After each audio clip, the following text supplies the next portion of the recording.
नमस्कार। ये गाना हम गावे वाला बानी जब स्टूडियो पे चलता। हमरा उम्मीद बा कि हम अच्छा से पूरा कोशिश करनी है गावे के। छुके तगलिया के लैती अबिरिया रानी डोलिया में, छुके तगलिया के लैती अबिरिया रानी डोलिया में, तो छोड़ी के जात बार जान तू ता होलिया में, तो छोड़ी के जात बार जान तू ता होलिया में। जाते जाते घूंघटा में मुस्कुरा दे तू, तनिया सारा हमारा के तू धरा दे तू। ए जान जाते जाते घूंघटा में मुस्कुरा दे तू, तनिया सारा हमारा के तू धरा दे तू।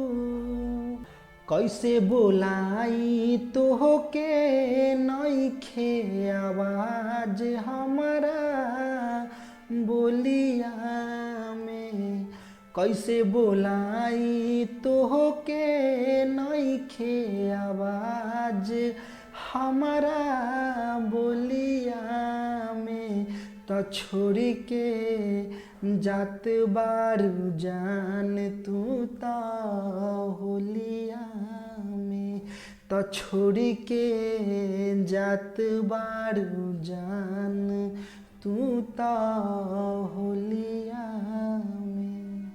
कोयल भी फागुन में अब गाइना, तुहरा बिन रंगवा भी कुछ भाईना।